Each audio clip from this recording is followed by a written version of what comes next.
Buenos días. Doy la bienvenida a Inmaculada Montero y Alessandro Dinucci, quienes nos honran en estas séptimas JORCOM. Las JORCOM son un espacio para la reflexión de la comunicación y su aplicación en los nuevos escenarios. En esta compañía vamos a abordar las consecuencias socioeconómicas de la guerra en Ucrania. Todo proceso conflictivo tiene una serie de consecuencias. Y ya va a ser un año, Alessandro, ¿sí? Va a ser un año porque, si mal no recuerdo, ¿sí? Fue el 24 de febrero. Va a ser un año en el cual aparentemente un conflicto que solo debería preocupar a Europa también tiene sus afectaciones, ¿sí?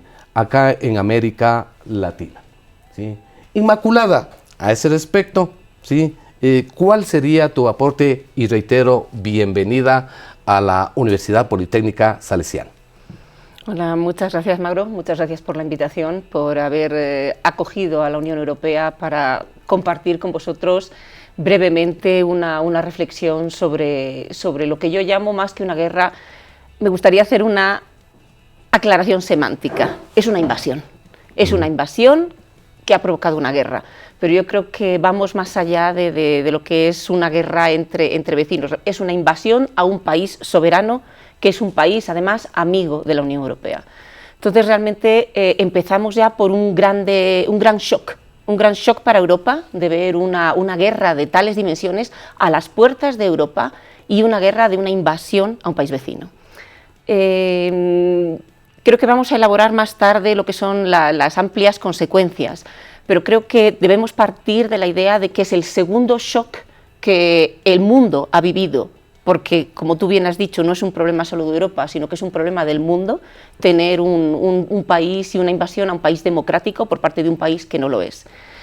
De ahí se derivan muchas cosas y muchos, ¿cómo decir?, impactos económicos, impactos sociales, impactos, yo creo que nuestro compañero va a hablar de la parte más alimentaria, pero realmente se desencadena en muy poco tiempo, en unas semanas, un conflicto, unas consecuencias económicas para todo el mundo, no solo para Europa, y sobre todo una crisis humanitaria sin precedentes, con millones de refugiados a los que hay que acomodar. Hablemos un poquito, ¿no es cierto?, de los expertos hablan de 5 elementos como consecuencia de la guerra, ¿sí? Y se habla, por ejemplo, de una crisis alimentaria en ciernes.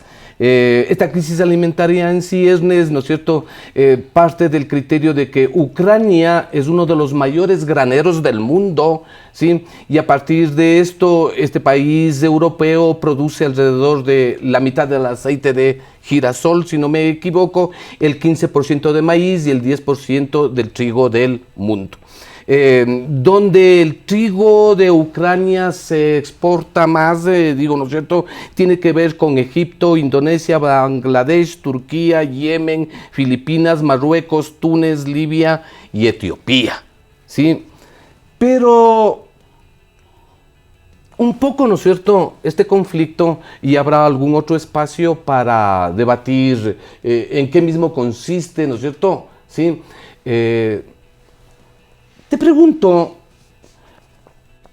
por ejemplo, el maíz que se produce en Ucrania, ¿cuáles son los efectos que se dan en América Latina cuando también somos países andinos que producimos maíz? Gracias. Bueno, primero, muchas gracias por la invitación y por darme la oportunidad de representar también el trabajo que hace el Programa Mundial de Alimentos, que es la agencia humanitaria líder a nivel mundial, ganador del Premio de la Paz en el año 2020. Sobre los efectos económicos del conflicto, evidentemente son efectos globales que están impactando muchos países y los datos que estamos manejando nosotros, hablamos de un contexto económico a nivel global muy complicado antes del conflicto, que se ha vuelto en un contexto aún más complicado. Entonces, si miramos un poco los números de personas en inseguridad alimentaria aguda antes de la pandemia, eran como unos 150 millones de personas. Ahora estamos a 350 millones, o sea, 200 millones más de personas a nivel global. Y estos son los datos que, digamos, manejamos nosotros como PMA en los 76 países donde tenemos presencia y donde hemos realizado encuestas de seguridad alimentaria, utilizando indicadores estándar a nivel internacional que se manejan, el Consolidated Analysis of Food Insecurity, el CIF o IPC en inglés.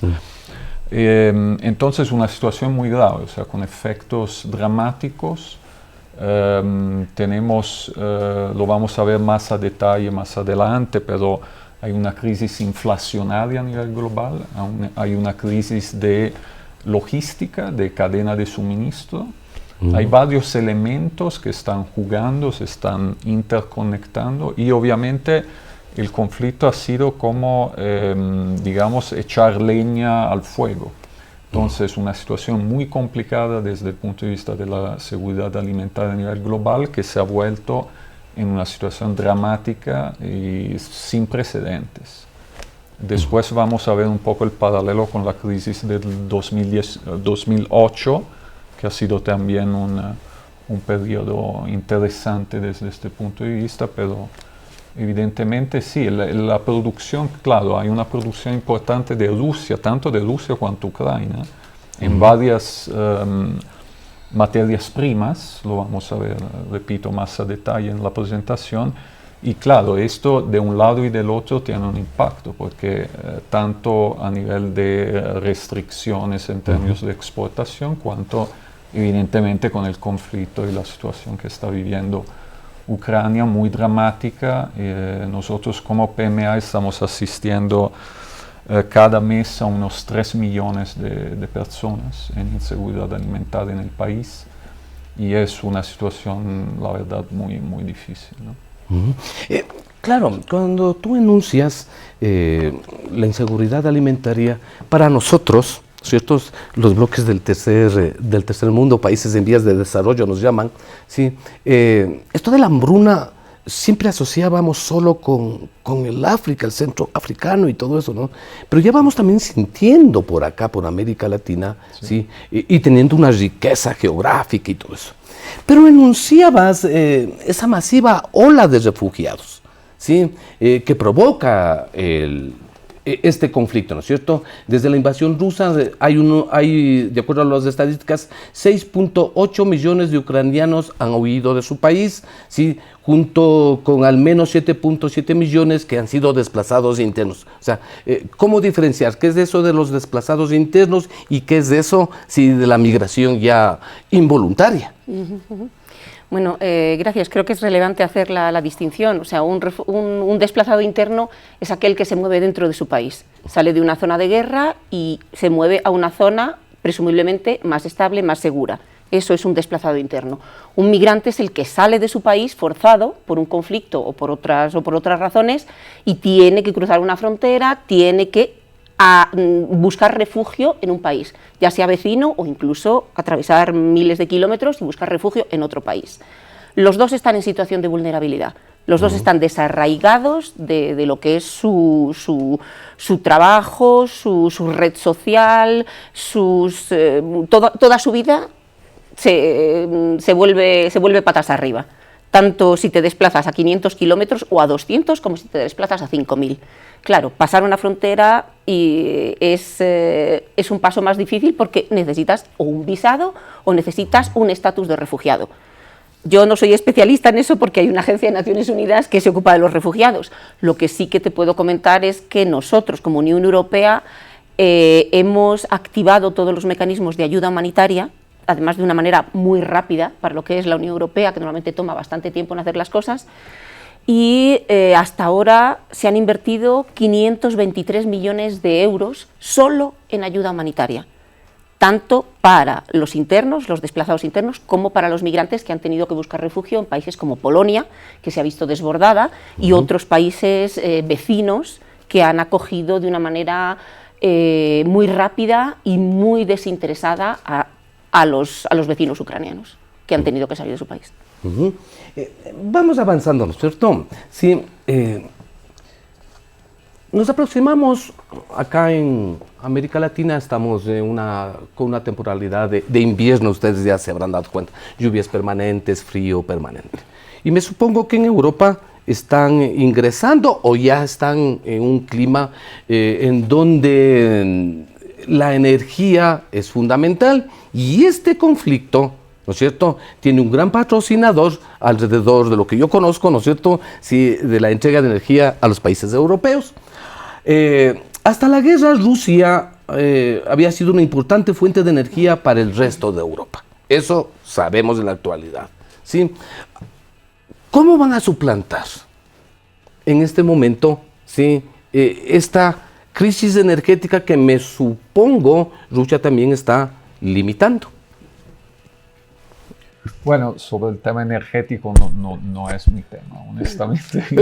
Como ciudadano común. Como ciudadano común, sí, puedo decir que como italiano, claro, ahí hemos visto una subida del precio de la energía dramática, muy fuerte. Hay que intervenir con incentivos. ¿Podemos hacer una comparación así? Muy brevemente, bueno, antes pagábamos esto, ahora pagamos esto. Yo diría hasta el doble, o sea, ha sido dramática, también con un impacto en el sector privado. O sea, por ejemplo, hay muchas cadenas de restaurantes que han tenido que cerrar porque no tenían suficiente dinero para pagar digamos, la factura energética.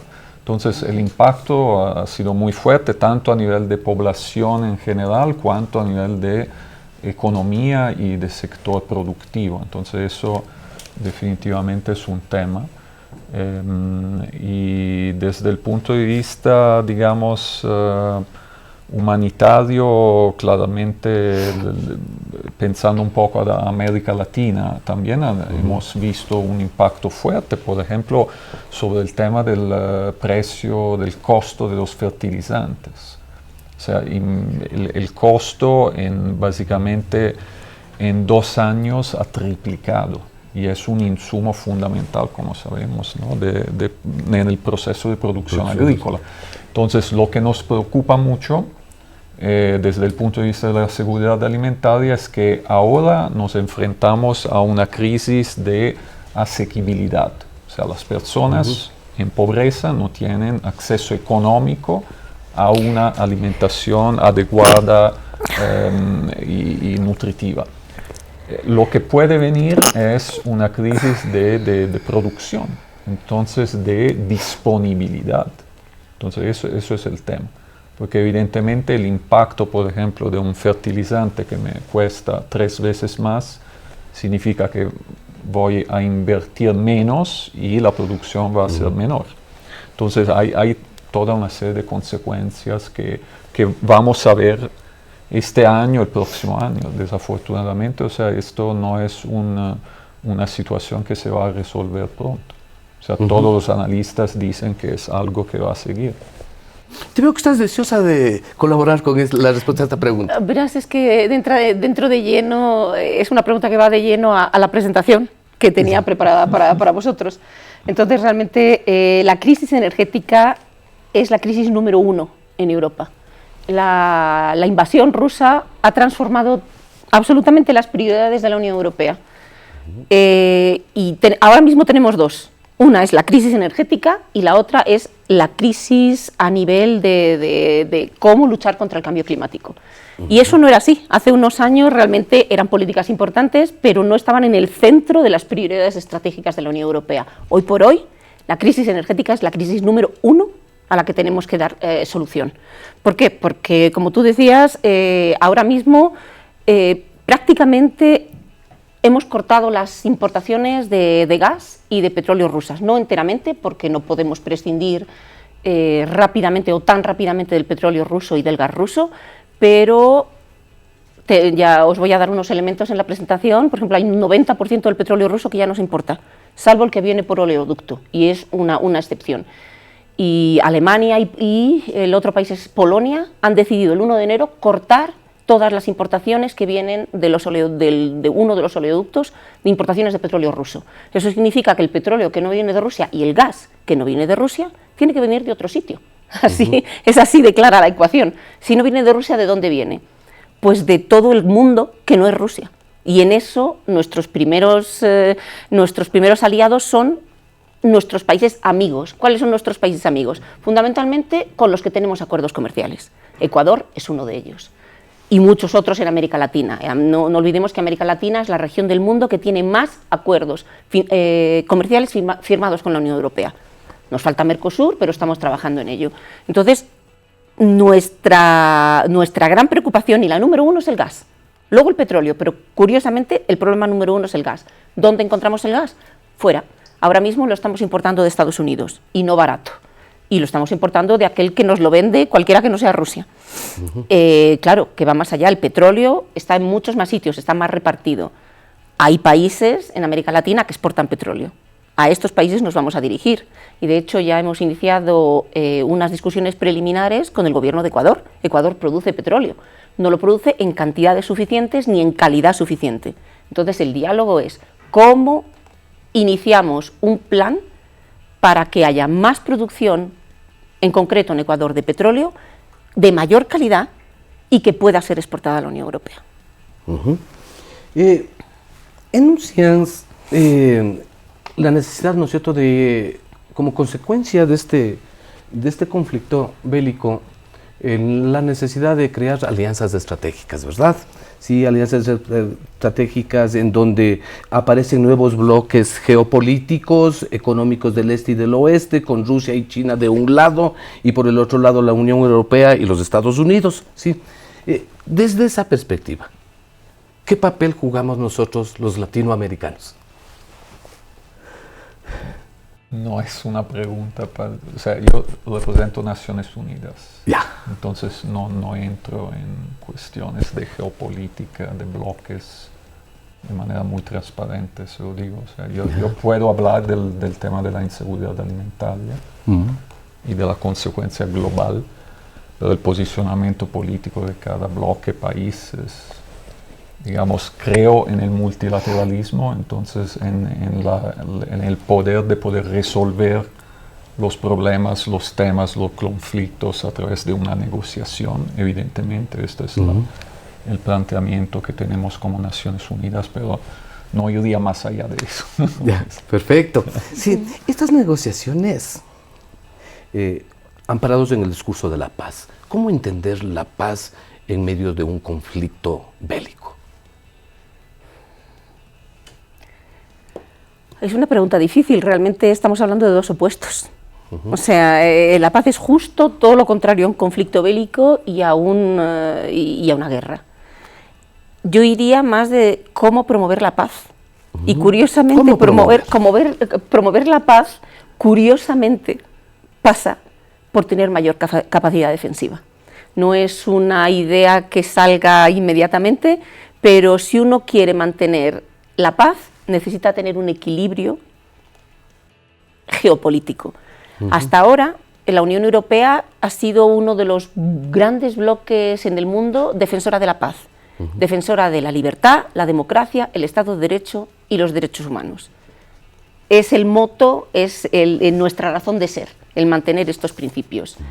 Curiosamente, no hemos sido el bloque que más ha invertido en defensa. China lleva 20 años gastando mucho dinero en defensa, en incrementar su capacidad militar.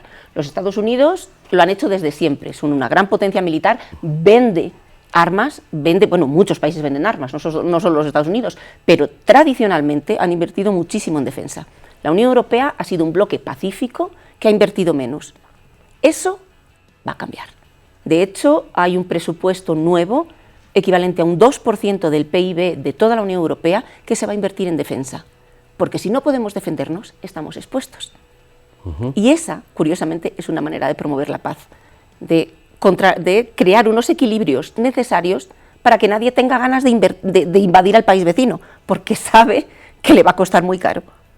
Entonces, una manera es esa, otra manera es haciendo los diálogos por la paz, promoviendo los derechos humanos, promoviendo,